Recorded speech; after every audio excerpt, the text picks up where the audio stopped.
नमस्कार साथियों, स्वागत है आपका हमारे YouTube चैनल जीएस नीति में। उम्मीद करते हैं आप बहुत अच्छे होंगे और अपनी पढ़ाई बहुत ही अच्छे ढंग से कर रहे होंगे।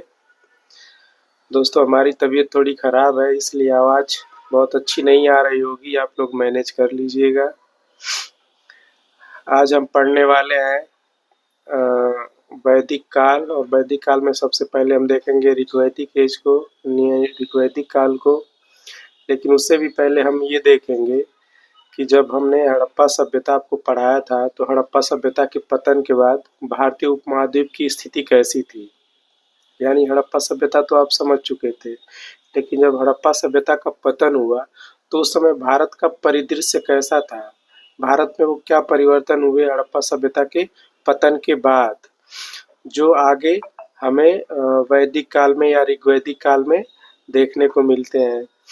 या फिर हड़प्पा सभ्यता के पतन से ऋग्वैदिक काल में हमें क्या नई चीज़ें या कौन सी चीज़ें ऐसी थीं जो हड़प्पा सभ्यता से सीधे ऋग्वैदिक काल में या वैदिक काल में देखने को मिलती हैं। तो सबसे पहले हम इस पे बात करेंगे कि जब हड़प्पा सभ्यता का पतन हुआ तो पतन के पश्चात जो भारतीय उपमहाद्वीप है उसका परिदृश्य कैसा रहा होगा या कैसा हुआ। तो चलिए इस पे बात करते हैं। तो देखते हैं कि हड़प्पा सभ्यता, आप देख पा रहे होंगे, हड़प्पा सभ्यता के पतन के बाद भारतीय उपमहाद्वीप का दृश्य। तो चलिए इसको देखते हैं। देखिए, जब हड़प्पा सभ्यता का पतन हुआ तो पतन के बाद ये माना जाता है कि जनसंख्या का जो प्रवास था वो पूरब से, जनसंख्या का जो प्रवास था वो पश्चिम से पूरब की तरफ और दक्षिण की तरफ हुआ। तो ऐसा क्यों हुआ? आप देख रहे होंगे कि जब कृषि स्टार्ट हुई थी नवपाषाण काल में, तो सबसे पहले कृषि की शुरुआत हुई कहाँ? पश्चिमोत्तर भारत में, यानी उत्तर पश्चिमी भारत में ही। यानी अगर देखें तो अफगानिस्तान, पाकिस्तान और भारत का पश्चिम वाला रीजन, यहाँ पे कृषि सबसे पहले स्टार्ट हुई थी। फिर उसके बाद हम हड़प्पा सभ्यता में आए। तो हड़प्पा सभ्यता में आते हैं तो कृषि की जो शुरुआत होती है वो भी पश्चिमोत्तर भारत में ही होती है, पाकिस्तान वाले रीजन और पश्चिम भारत वाले रीजन में। लेकिन जब हड़प्पा सभ्यता का पतन होता है तो अब धीरे धीरे जो जनसंख्या है वो पश्चिमोत्तर भारत से पूरब की तरफ शिफ्ट हो रही है। और ऐसा इसलिए हो रहा है क्योंकि जलवायु का भी धीरे धीरे कहीं ना कहीं विस्थापन हो रहा था पश्चिम से पूरब की तरफ। तो एक तो रीजन ये था कि जलवायु के विस्थापित होने की वजह से भी जनसंख्या का जो प्रवास था या जनसंख्या का जो विस्थापन था वो पश्चिम से पूरब की तरफ देखने को मिलता है। हालांकि ऋग्वैदिक काल में तो हम देखते हैं कि ऋग्वैदिक काल में जो आर्य थे उनकी जो भौगोलिक स्थिति थी वो सप्त सैंधव प्रदेश ही माना जाता है कि वो सप्त सैंधव प्रदेश में ही रहे होंगे। पर उत्तर वैदिक काल तक आते आते जो आर्य थे उनका विस्तार जो है वो गंगा यमुना दोआब तक चला जाता है।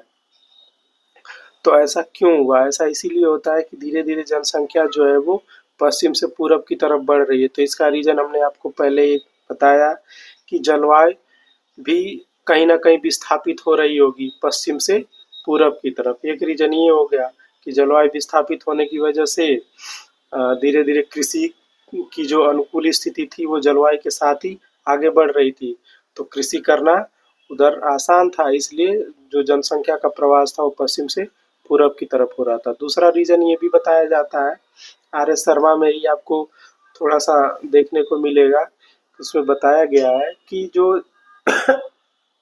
जो सभ्यताएं थी या जो आदिमानव थे वो नदियों के किनारे वास करते थे।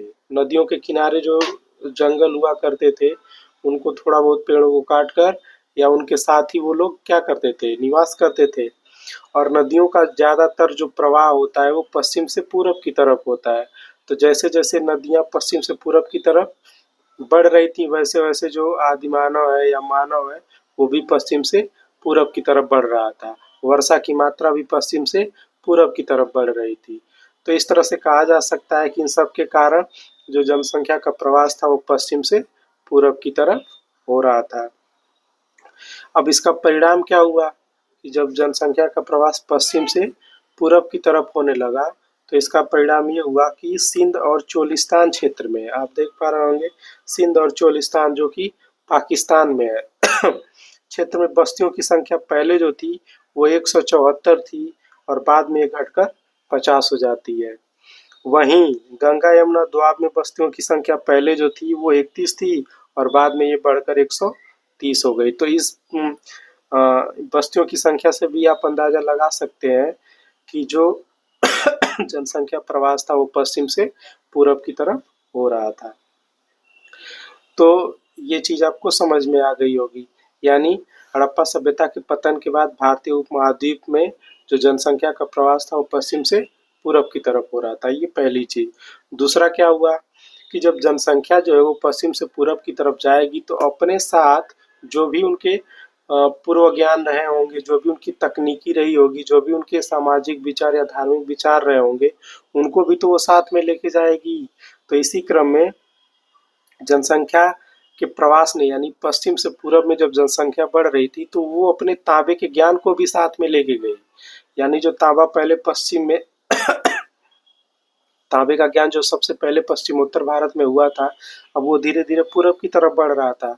तो जब पूरब की तरफ बढ़ेगा तो जब पूरब के लोगों को तांबे का ज्ञान होगा, तांबे का यूज करेंगे, तो इसलिए देखा जाता है कि जनसंख्या के प्रवास के साथ ही ताम्रपाषाण स्थलों में भी वृद्धि हमें देखने को मिलती है। इसलिए जब हम बढ़ेंगे पूरब की तरफ तो ताम्रपाषाण कालिक स्थल जो है वो हमें ज़्यादा देखने को मिलते हैं। फिर तीसरी चीज, वो अपनी तकनीक को भी आगे लेके बढ़ रहे थे। तकनीक में जैसे वो मृदभांड बनाते थे, और मृदभांड वो किस पे बनाने लगे थे, हड़प्पा सभ्यता के लोग। तो हड़प्पा सभ्यता के लोग जो है वो मृदभांड बनाते थे तीव्रगामी चाक पर। तो अब वो जब तीव्रगामी चाक को लेके पश्चिम से पूरब की तरफ जाएंगे, या यूं कहें कि जब वो आर्यों के संपर्क में आएंगे तो आर्यों को भी इसका ज्ञान होगा और वो भी मृदभांड बनाएंगे तीव्रगामी चाक पे। तो इस तरह से ज्ञान का क्या हो रहा था, प्रसार हो रहा था। तकनीकी का क्या हो रहा था, प्रसार हो रहा था। इसी तरह चमकीले लाल मृदभांड जो है वो हड़प्पा सभ्यता के लोगों के मृदभांड हुआ करते थे, जिनपे काले रंग की क्या की जाती थी, चित्रकारी की जाती थी। लेकिन जैसे जैसे हम पूरब की तरफ बढ़ेंगे, जब आर्यों के संपर्क में आएंगे तो आर्यों का जो मृदभांड होगा वो चित्रित धूसर मृदभांड हो जाएगा। यानी वो उसमें थोड़ा बहुत परिवर्तन करेंगे और उनका जो मृदभांड होगा वो चित्रित धूसर मृदभांड हो जाएगा। तो कहने का मतलब ये है कि इन लोगों ने अपनी तकनीकी को भी साथ में प्रसारित किया। फिर अब आपको पता है कि हड़प्पा सभ्यता के लोग जो है वो कृषि करते थे, और कृषि में रबी और खरीफ की फसलों को वो उगाते थे। तो जब रबी और खरीफ की फसलों को ये अपने साथ लेके जाएंगे और आर्यों के संपर्क में आएंगे तो आर्यों को भी रबी और खरीफ की फसलों के बारे में जानकारी मिलेगी, और वो भी धीरे धीरे क्या करेंगे, रबी और खरीफ की फसल उगाना शुरू कर देंगे, और इस तरह से कृषि क्या हो जाएगी, वहाँ भी शुरू हो जाएगी। फिर हड़प्पाई सामाजिक एवं धार्मिक विचारों का प्रसार। जब हड़प्पा लोग अपनी जनसंख्या का प्रवास कर रहे होंगे तो अपने साथ वो सामाजिक विचार और धार्मिक विचारों को भी लेके जाएंगे। यानी अगर हड़प्पा सभ्यता में पशुपति शिव की पूजा की जाती थी, मातृदेवी की पूजा की जाती थी, अग्नि पूजा, जल पूजा, वृक्ष पूजा और पशु पूजा की जाती थी, तो आप देखेंगे कि जब ये वैदिक आर्यों के संपर्क में आएंगे तो कहीं ना कहीं आर्य जो लोग हैं वो भी इन चीज़ों में विश्वास रखेंगे और इनकी पूजा करना शुरू कर देंगे। तो कुल मिला जुलाकर भारतीय उपमहाद्वीप का परिदृश्य कुछ ऐसा ही था जैसा हमने आपको बताया। जब हड़प्पा सभ्यता का पतन हुआ तो जनसंख्या का प्रवास शुरू हुआ, और जनसंख्या के प्रवास के साथ साथ तांबे का ज्ञान का भी प्रसार हुआ, तकनीकी के ज्ञान का भी प्रसार हुआ, फसलों की जानकारी हुई आर्यों को, और सामाजिक एवं धार्मिक विचारों का भी प्रसार हुआ। ये सारी चीज़ें हमें वैदिक आर्यों में भी देखने को मिलेंगी। तो ये था हड़प्पा सभ्यता के पतन के बाद भारतीय उपमहाद्वीप का दृश्य। अब हम आगे चलते हैं। अब भारत में आर्यों का आगमन एवं भौगोलिक विस्तार। भारत में आर्यों का आगमन होता कब है और कहाँ से होता है और उनका भौगोलिक विस्तार क्या क्या है, तो वो देख लेते हैं। तो देखिए, माना जाता है सबसे पहले जो भारत में प्राच्यवादी इतिहासकार होते हैं, और प्राच्यवादी इतिहासकारों में जो सबसे प्रमुख थे वो थे मैक्स मुलर। तो मैक्स मुलर मानते हैं कि भारत में आर्यों का जो आगमन होता है वो मध्य एशिया से होता है, और यही सर्वमान्य मत है। लगभग सब लोग इस बात से सहमत हैं कि भारत में आर्यों का आगमन मध्य एशिया से होता है। तो अब बात आती है कि मध्य एशिया का रीजन है कौन, तो मध्य एशिया का रीजन ये हमने आपको मैप में दिखाया हुआ है। देखिए, ये है भारत। भारत के बाद ये पाकिस्तान है, अफगानिस्तान, और अफगानिस्तान के उत्तर में जब आप जाएंगे तो ये तुर्कमेनिस्तान है, उज्बेकिस्तान है, ये ताजिकिस्तान है, ये किर्गिस्तान है, और इन सबके उत्तर में क्या है, कजाकिस्तान है, और इन सबके पश्चिम में क्या है, कैस्पियन सागर है। तो कैस्पियन सागर से जो लगा हुआ पूरब का क्षेत्र है वही मध्य एशिया का क्षेत्र माना जाता है। तो ऐसा माना जाता है कि जो आर्य थे वो मध्य एशिया से ही भारत में आए थे। तो जब वो मध्य एशिया से भारत में आएंगे तो अफगानिस्तान पाकिस्तान होते हुए आएंगे। तो उनका जो आगमन होता है वो अफगानिस्तान और पाकिस्तान से होते हुए भारत में आते हैं। अब आने के बाद जो उनका प्रदेश होता है, जो जहाँ पे वो आकर बस जाते हैं, उस प्रदेश को जाना जाता है सप्त सैंधव प्रदेश के नाम से। और सप्त सैंधव प्रदेश के अंतर्गत पाकिस्तान और भारत का क्षेत्र आता है। हालांकि पूर्वी अफगानिस्तान भी इसमें शामिल है। तो ये जो पूरा का पूरा क्षेत्र देख रहे हैं यही है सप्त सैंधव प्रदेश, जहाँ पे आरंभिक आर्य जो थे या ऋग्वैदिक आर्य जो थे वो सबसे पहले यहीं पर आकर बसे थे। और इसकी जानकारी हमें कहाँ से मिलती है, तो इसकी जानकारी हमें मिलती है ऋग्वेद से। यानी आरंभिक कार्यों के बारे में जानकारी देने का एकमात्र स्रोत है ऋग्वेद। तो ऋग्वेद में ही ये सारी चीजें बताई गई हैं कि जो ऋग्वैदिक कार्य थे वो सबसे पहले सप्त सैंधव प्रदेश में आकर बसे। सप्त सैंधव प्रदेश इसे इसलिए कहा जाता है, आपको पता ही होगा कि यहाँ 7 नदियों का प्रदेश है, यानी 7 नदियाँ यहाँ पे बहती हैं, और उनकी जो जलोढ़ मिट्टी है, उनके द्वारा जो मैदान बनाया गया जलोढ़ मिट्टी का, उस पे कृषि करना काफ़ी अच्छा होता है, उत्पादन अच्छा होता है। इसलिए यहीं पे चाहे वो नवपाषाण काल हो या हड़प्पा काल हो या आरंभिक ऋग्वैदिक आर्य हो, ये सब के सब इसी प्रदेश में लगभग शुरुआत करते हैं अपने जीवन की। तो जो ऋग्वैदिक आर्य हैं वो सप्त सैंधव प्रदेश में बस जाएंगे। अब सप्त सैंधव प्रदेश में आप देख सकते हैं कि इसमें एक तो ये सिंधु नदी है जो मुख्य नदी है, हमने ये मैप में आपको दिखाया सिंधु नदी, ये ये मुख्य नदी है। और सिंधु नदी की सहायक नदियाँ, तो सिंधु नदी की जो सहायक नदियाँ जो पश्चिम से आकर इसमें मिलती हैं, यानी जो अफगानिस्तान से आकर इसमें मिलती हैं, उसमें है गोमल, गोमती, फिर सुषमा यानी सोहन, और खुबा यानी काबुल। ये देख रहे हैं, ये पश्चिम से आकर इसमें मिल रही है, किसमें, सिंधु नदी में। वहीं पूरब से आकर मिलने वाली नदियों में है, सिंधु के बाद है ये झेलम, झेलम के बाद है चिनाब, चिनाब के बाद है रावी, रावी के बाद है ब्यास, और ब्यास के बाद है सतलज। तो ये सारी नदियों का जो प्रदेश है यही प्रदेश कहलाता है सप्त सैंधव प्रदेश, जो आरंभिक आर्यों का क्या था, निवास स्थान था। ठीक, तो इतना आपको समझ में आ गया होगा। अब देखते हैं ऋग्वैदिक काल में भौगोलिक प्रसार। तो अब इनका प्रसार कैसे होता है ऋग्वैदिक काल में, तो ऋग्वैदिक काल में भौगोलिक प्रसार, चूंकि आपको पता है कि जो ऋग्वैदिक काल का टाइम पीरियड है वो 1500 बीसी से लेके 1000 बीसी के बीच का माना जाता है। लगभग सभी किताबों में यही टाइम पीरियड आपको मिलेगा।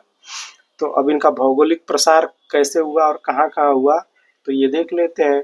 तो सबसे पहले जानकारी का स्रोत क्या है, इनके भौगोलिक प्रसार की जानकारी का स्रोत क्या है, तो वो है ऋग्वेद। यानी ऋग्वेद में ही बताया गया है कि इनका भौगोलिक प्रसार कहाँ कहाँ हुआ है। इसमें 42 नदियों का उल्लेख है, ऋग्वेद में 42 नदियों का उल्लेख है। और ऋग्वेद के द्वारा दी गई सूचनाओं की पुष्टि पंजाब, हरियाणा, राजस्थान से प्राप्त पीजीडब्ल्यू यानी चित्रित धूसर मृदभांड स्थल, जहाँ से लोहे का साक्ष्य नहीं मिला है। देखिए, इसको थोड़ा सा समझ लीजिए। ऋग्वैदिक काल में लोहे की खोज अभी नहीं हुई थी, लोहा अस्तित्व में नहीं आया था। तो जाहिर सी बात है कि जहाँ पे लोहा नहीं है और ऋग्वैदिक आर्य जो है वो चित्रित धूसर मृदभांड का प्रयोग करते थे। तो ये बताइए, अगर चित्रित धूसर मृदभांड मिल रहा है किसी स्थल से और लोहा नहीं मिल रहा है, तो इसका मतलब यही माना जाएगा कि ये जो स्थल है वो ऋग्वैदिक आर्यों का स्थल है। तो इसमें यही बताया गया है कि जो ऋग्वेद में बताया गया है, ऋग्वेद में जो जानकारी दी गई है कि पंजाब, हरियाणा, राजस्थान का जो क्षेत्र है जहाँ पे चित्रित धूसर मृदभांड पाए जा रहे हैं और लोहा नहीं पाया जा रहा है, तो इसका मतलब यही है कि ये किसका क्षेत्र है? ऋग्वैदिक आर्यों का क्षेत्र है। तो इनका भौगोलिक विस्तार कहाँ-कहाँ था ये देख लेते हैं। तो भौगोलिक क्षेत्र जो इनका पहला पूर्वी अफगानिस्तान था, यानी पूरब का अफगानिस्तान। पूरा अफगानिस्तान नहीं था, पूर्वी अफगानिस्तान। ये देख सकते हैं मैप में, ये वाला रीजन जो है अफगानिस्तान का, जो हमने ये लाइन से दिखाया है, ये वाला क्षेत्र। तो पूर्वी अफगानिस्तान, पूर्वी अफगानिस्तान में कौन कौन सी नदियां थी? तो गोमल थी, सोहन थी या खुवा थी। तो इनका जो क्षेत्र था वो किससे संबंधित था? ऋग्वैदिक आर्यों से। फिर आ जाएंगे पंजाब में। तो पंजाब में आप देखेंगे कौन कौन सी नदियां प्रवाहित हो रही थी? तो पंजाब में सिंधु, झेलम, चिनाब, रावी, ब्यास और सतलज। ये सिंधु की सहायक नदियां हैं, झेलम, चिनाब, रावी, ब्यास और सतलज। तो ये पंजाब वाला जो क्षेत्र है ये भी ऋग्वैदिक आर्यों का भौगोलिक क्षेत्र माना जाता है, जिसको हम सप्त सैंधव प्रदेश के नाम से जानते हैं। फिर कश्मीर में भी मरुद्भिद नदी और मुजवंत पर्वत, इनका उल्लेख किसमें में देखने को मिलता है? ऋग्वेद में देखने को मिलता है। ऋग्वेद में ये बताया गया है कि मरुद्भिद नदी और मुजवंत पर्वत भी इनसे परिचित थे। कौन? ऋग्वैदिक आर्य। तो इसका मतलब है कि इनका जो विस्तार था वो कश्मीर में भी था। फिर हरियाणा एवं राजस्थान की बात करेंगे तो हरियाणा और राजस्थान में सरस्वती, दृशद्वती और अपाया नदी पाई जाती हैं, जिनका उल्लेख किसमें है? ऋग्वेद में है। तो इसका मतलब ये है कि जो ऋग्वैदिक आर्य थे वो इन नदियों से परिचित थे। इसका मतलब यही हुआ कि वो हरियाणा और राजस्थान में भी बसे थे। तो कुल मिलाकर उनका जो भौगोलिक क्षेत्र था वो पूर्वी अफगानिस्तान, पंजाब, कश्मीर और हरियाणा एवं राजस्थान का क्षेत्र था। तो अब जो ऋग्वैदिक आर्य हैं वो यहाँ पे आकर क्या हो जाएंगे? बस जाएंगे। सप्त सैंधव प्रदेश जिसको हम कह रहे हैं, अब यहाँ पे बसेंगे और धीरे धीरे अपनी क्या करेंगे? कृषि वगैरह की शुरुआत करेंगे। तो अब देखते हैं वैदिक काल को जानने के स्रोत। अब धीरे धीरे हम आगे बढ़ेंगे तो इसमें देखते हैं वैदिक काल को जानने के स्रोत। तो वैदिक काल को जानने के स्रोत हमारे पास क्या क्या है? तो पहला है कि वेद। वेद में चारों वेद, ऋग्वेद, सामवेद, यजुर्वेद और अथर्ववेद। उसके बाद ब्राह्मण ग्रंथ आते हैं, उसके बाद अरण्यक ग्रंथ आते हैं, उसके बाद उपनिषद आते हैं। लेकिन ऋग्वैदिक आर्यों के बारे में जानने का एकमात्र स्रोत है वो है ऋग्वेद। यानी अगर हमें आरंभिक आर्यों के बारे में जानना है तो हमें ऋग्वेद से ही उनकी जानकारी मिलती है। बाकी जो सामवेद, यजुर्वेद और अथर्ववेद है ये सब उत्तर वैदिक काल में लिखे गए थे या उत्तर वैदिक काल की जानकारी दे पाते हैं, जबकि ऋग्वेद जो है वो ऋग्वेद काल की जानकारी हमें देता है। अब जो ऋग्वेद है वो आर्यों का उल्लेख सर्वप्रथम इसी में मिलता है। तो अब देख लेते हैं थोड़ा ऋग्वेद के बारे में कि ऋग्वेद की विशेषताएं क्या है और अ, ऋग्वेद में किन किन चीजों का उल्लेख किया गया है। तो देखिए, ऋग्वेद में कुल 10 मंडल है। कितने मंडल है? 10। इसमें 1028 सूक्त है और 10,580 मंत्र है। तो ये समझ लीजिए कि जो मंत्र है मंत्रों से मिलकर बनता है सूक्त और सूक्त मिलकर बनाते हैं मंडल। तो इसमें कुल मंत्र कितने हैं? 10,580 मंत्र हैं, 1028 सूक्त हैं और 10 मंडल है। जिसमें जो 10वां मंडल है वो सबसे मंडल सर्वाधिक बाद में जोड़ा गया है, क्योंकि इसकी जो भाषा है, कैसे पता कि ये सबसे बाद में जोड़ा गया है? क्योंकि इसकी जो भाषा है बाकी 9 मंडलों से अलग है, इसलिए कहा जाता है कि जो 10वां मंडल है वो सबसे बाद में जोड़ा गया है। फिर ऋग्वेद में 2 से 7वां मंडल जो है वो ऋषि मंडल या वंश मंडल कहलाता है, क्योंकि 2 से लेकर 7वें मंडल में किसी न किसी ऋषि का उल्लेख है, तो इसलिए इसे 2 से 7वें मंडल को ऋषि मंडल या वंश मंडल के नाम से जाना जाता है। ऋग्वेद के जो ब्राह्मण ग्रंथ है, ब्राह्मण ग्रंथ इसके 2 हैं ऋग्वेद के, एक है ऐतरेय और दूसरा है कौशिकी। ब्राह्मण ग्रंथ होता क्या है, सबसे पहले ये जान लेते हैं कि ब्राह्मण ग्रंथ क्या होता है। तो देखिए, जो वेद है, जो वेद लिखे गए थे वो बहुत ही क्लिष्ट भाषा में लिखे गए थे, यानी संस्कृत में लिखे गए हैं और सबसे क्लिष्ट मतलब वर्ड यूज किए गए हैं, जिसको आसानी से समझना बहुत ही मुश्किल था। तो अब इन वेदों की हमें एक ऐसे ग्रंथ की या एक ऐसी पद्धति की जरूरत थी जो इन वेदों की क्या करे, आसानी से व्याख्या कर सके। तो इन वेदों की सरल व्याख्या करने के लिए ही हमें ब्राह्मण ग्रंथों की जरूरत पड़ी, इसलिए ब्राह्मण ग्रंथों की रचना हुई। तो जो ब्राह्मण ग्रंथ होते हैं वे वेदों की क्या करते हैं, सरल व्याख्या करते हैं। तो जो ऋग्वेद है, ऋग्वेद के जो ब्राह्मण ग्रंथ हैं वो है ऐतरेय और कौशिकी, ये 2 इसके क्या है, ब्राह्मण ग्रंथ है। अब ऋग्वेद की विशेषता देख लीजिए। तो ऋग्वेद जो है वो विश्व का प्राचीनतम लिपिबद्ध ग्रंथ माना जाता है, यानी इससे पहले कुछ भी लिपिबद्ध ग्रंथ आपको पूरे विश्व में कहीं नहीं मिलेगा। यानी अगर विश्व में कोई लिपिबद्ध ग्रंथ सबसे पहले पाया गया तो वो है ऋग्वेद। और इसको लिपिबद्ध किया किसने था, तो आपको पता है कि वेद व्यास ने सबसे पहले वेदों को क्या किया था, लिपिबद्ध किया था। सबसे पहले आर्यों का उल्लेख इसी में मिलता है, ऋग्वेद में ही सर्वप्रथम आर्यों का उल्लेख मिलता है। ऋग्वेद के 8वें मंडल में विदुषी महिलाओं का उल्लेख किया गया। विदुषी महिलाएं जो उस समय पढ़ी लिखी महिलाएं होती थीं, उनको विदुषी महिलाएं कहा जाता था। और ये महिलाएं जो थीं वो ऋग्वेद में मंत्रों की रचना भी करती थीं। तो इन महिलाओं में घोषा, अपाला, लोपा, मुद्रा, विश्वारा और आत्रेयी, ये सारी महिलाएं जो है वो क्या थीं, विदुषी महिलाओं के नाम से जानी जाती थीं। ये महिलाएं जो है ऋग्वेद में अपने अपने मंत्रों की रचना भी की हैं। फिर ऋग्वेद का जो 10वां मंडल है, 10वां मंडल का 90वां सूक्त में 90वां सूक्त जो है वो पुरुष सूक्त से संबंधित है। ऋग्वेद का जो 10वां मंडल है और 10वां मंडल का 90वां सूक्त जो है वो पुरुष सूक्त से संबंधित है। पुरुष सूक्त में क्या बताया गया है कि एक विराट पुरुष है जिसके विभिन्न अंगों से ब्राह्मण, क्षत्रिय, वैश्य और शूद्र की उत्पत्ति होती है। इसी में बताया गया है कि ब्राह्मण की जो उत्पत्ति होती है वो विराट पुरुष के मुख से होती है, क्षत्रिय की जो उत्पत्ति होती है वो विराट पुरुष के भुजा से होती है, और वैश्य की जो उत्पत्ति होती है वो विराट पुरुष के उदर से होती है, जबकि शूद्र की उत्पत्ति विराट पुरुष के पैर से होती है। इसी में बताया गया है ये 10वां मंडल में।